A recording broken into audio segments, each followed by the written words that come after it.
guys, welcome back to my channel, or welcome to my channel if you are new. My name is Nastasia, and today we are talking about how much I want everyone to like me all the time. Maybe you're in the same boat that as much as you want to tell people, no, I don't care what people think, I'm totally my own person, an independent woman, you actually really care what everyone thinks about you.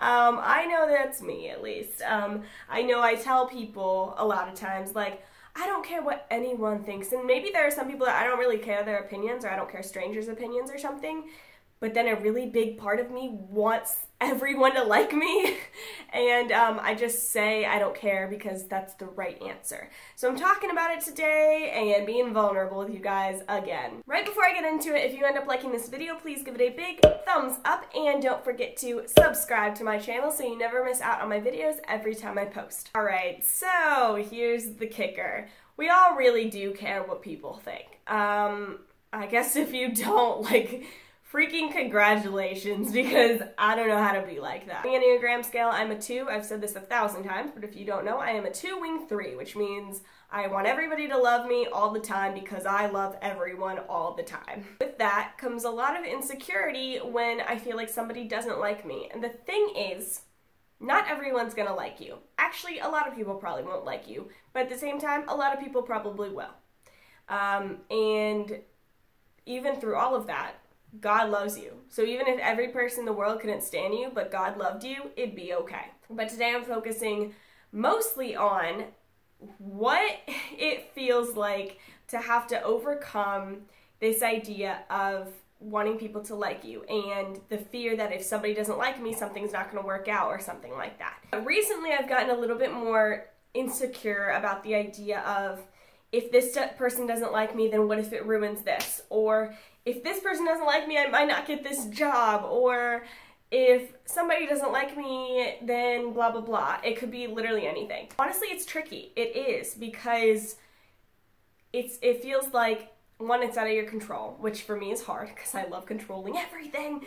But also because it feels like there's nothing you can do to make the situation better. You can only be yourself, and if that doesn't work, then something you really want is ruined. What are you going to do about it? Like, there's nothing you can do, and you feel a little bit helpless and a little bit small, at least I do. So yeah, I think that's the biggest struggle for me, is the idea of feeling helpless, feeling like there's nothing I can do. I'm such a doer that if I do something wrong or I hurt somebody, I genuinely want them to tell me. I'll feel awful about it and feel so upset that I hurt anybody. But along with that, I will also feel like, okay, I can fix this. I can do something. If there's something I can do to fix something, I will do it. If there's something I can do to go out of my way to make somebody feel better, I always do it. I will. It's just, it helps me, honestly, a lot, which is a little selfish, but it helps me feel better knowing I can physically do something to make things right, make things better, push me towards a certain way. So in a situation like this, where it's up to somebody's opinion whether something does or doesn't happen, it's tricky because there's nothing you can do. You can't do anything to make them like you. You can try, but at the end of the day, it is up to them. So let's take an example that if you really want to manipulate your personality a little bit and just reform it a little to match each person and what they like or what they don't like, and kind of make yourself a little bit fake just to be what they want. Best case scenario is that they end up really liking that about you. But guess what happens? Then you have to be that for them or for anybody they know. You have to be that person, not you, the mask that you put on for them. All right, but it's just one mask. You can keep up with it, right? Okay, so what if you do that for literally every person you meet? Because you want every person to like you. As Stas, you want everybody to like you. And so you form a mask for each person. And it's not diabolical. You're not trying to manipulate people.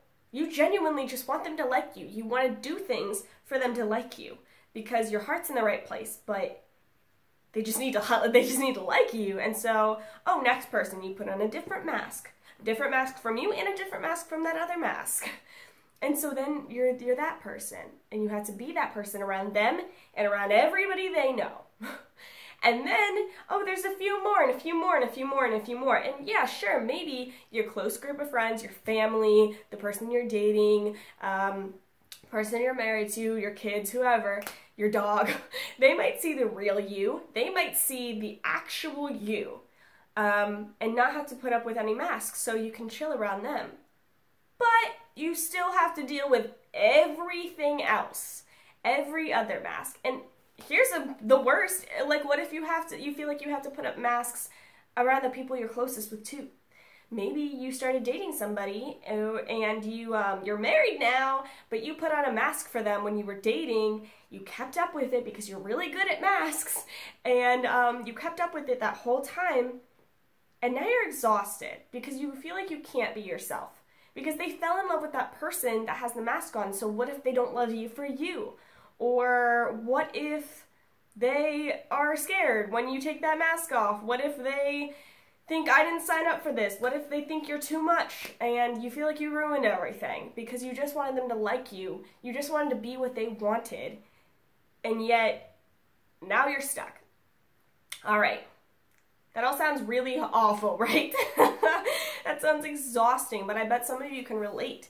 And some of you probably can't. For some of you are probably like, wow, you're crazy. I want you to know, if that's the kind of life you're living, I don't think you're doing it from a manipulative standpoint. I don't think you're doing it out of trying to hurt other people, trying to control other people. I know that some people could do it for that reason, but like, I don't think most of you who go through that are doing that, because I do that too sometimes. Worst thing that could happen if you are yourself for somebody is that you're too much or you're not enough, right? That is the huge fear we have, is that I'm too much for them to handle, or I'm not enough for them, or I'm both. I'm too much for you and I'm not enough, and I'm a mess and I don't know what to do. Okay, but you're being yourself, and if they want to take all that, if they want to deal with all that, if they want to love you through that, then you have nothing to be afraid of. You know, it's kind of like showing your cards early to decide for them to decide if they actually want to stick it out. That's better if they walk away then than if you wait. Now, I'm not saying get as unhealthy as you possibly can mentally and then put it all in somebody else. But everyone has something. Everyone has baggage. Everyone has something going on in their head. Everyone has their weakest part of them and their strongest part of them. Everyone. Here's the thing. If somebody doesn't like you, then they don't like you. And that's literally it. They don't like you. The world won't fall apart. Your life won't be ruined. Things might change. But change in itself is not bad. So what you're probably most afraid of when somebody doesn't like you is not the effect it'll have on your physical life, not the effect it'll have externally in any way, but your feelings. How you'll take it emotionally, how you'll take it mentally if someone doesn't like you anymore, or if somebody meets you and doesn't like you, or if they just can't handle you. What hurts more is not the idea of anything externally changing. We can handle that really well as humans. We can handle external change really well. What we can't handle is emotional, mental change. We can't handle anything being scrambled up in our head. You break it down and get to the root of it. What's the worst thing that could happen if I feel like somebody doesn't like me? For me, it's rejection. For me, it's, oh good, my thumb's bleeding. It's not feeling wanted, feeling rejected, feeling unwanted, feeling unloved, and feeling, I guess, I don't know, alone maybe. Those are the feelings that I'm most scared of, is feeling like that. It's not that my life would change. It's not that anything externally in my life would really change that much. Here's the thing, when it gets down to it, how do we deal with those issues? How do we deal with the issues of, for myself, feeling rejected, feeling unwanted, feeling unloved? The only thing I can turn to is God. That's the only medicine. You can't eat mac and cheese to make yourself feel wanted. You can't watch binge a Netflix show to make yourself feel loved, or make yourself feel like you're not rejected.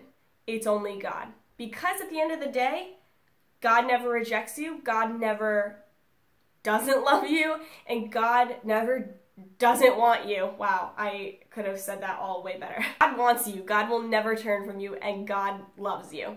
He died for you for that. If he's your rock, so like, let's say he's your baseline, and you're up here, and then somebody rejects you, and it feels like they pushed you off a cliff, and you're spiraling, and you're spiraling, and you're spiraling, and the ground is down here, but God's your trampoline up here, and God is the, I love you, I want you, I will never reject you. And you feel like you're spiraling because somebody just hurt you, but then you land on him, and it bounces you up again. And it might be a little slow, but it bounces you up again. That needs to be your foundation. A trampoline, I guess. Because down here is rock hard. It is shards. It is cold, hard ground. The thing is, you can hit the cold, hard ground, and God will go down there too. God will hit the cold, hard ground with you and be at eye level and say, I'm still here. Just come with me. If your ground level is so painful and you don't prepare yourself with that trampoline to catch you, you'll fall to that, and you'll try grabbing the vines and grabbing the rocks of temporary fulfillment. Maybe it's drinking, maybe it's going out, maybe it's distraction or working harder or, you know, anything. But none of that will catch you. The ground will catch you.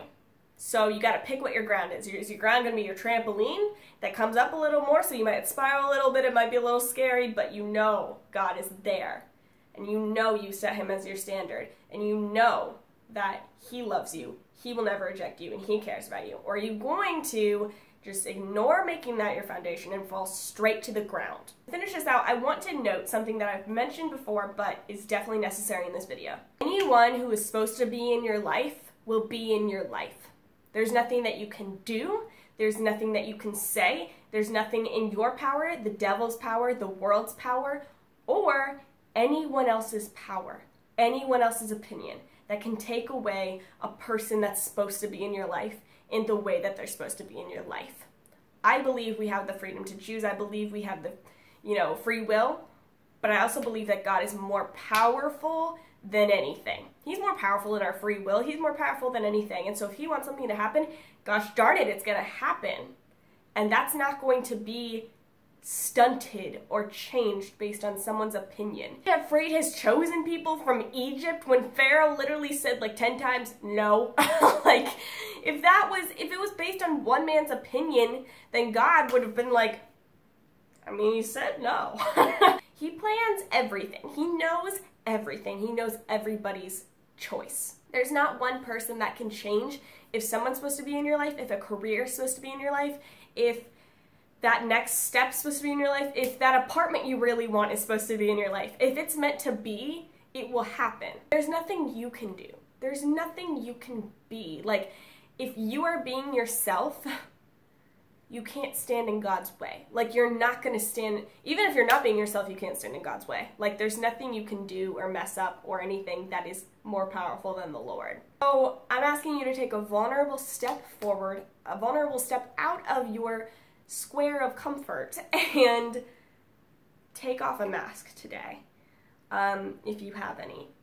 And if you don't have any masks, but maybe you just have a wall up, maybe you're just scared of opening yourself up at all, so nobody knows anything about you. They don't know any masks, they just know nothing really. Take a brick out of your wall. Start peeking through. That doesn't mean you don't guard your heart with Christ, but it means that you don't feel like you have to control what people see. They can just see you. They can just see how God made you to be. Here's the thing. Not everybody's going to like the real you. But a lot of people are going to love the real you. A lot of people are going to love you. God does. And he made you that way on purpose. So, I hope you guys enjoyed. Please leave your comments below, anything you feel. And I hope you could relate to this video. And I love you guys so much, and I will see you next time. Bye!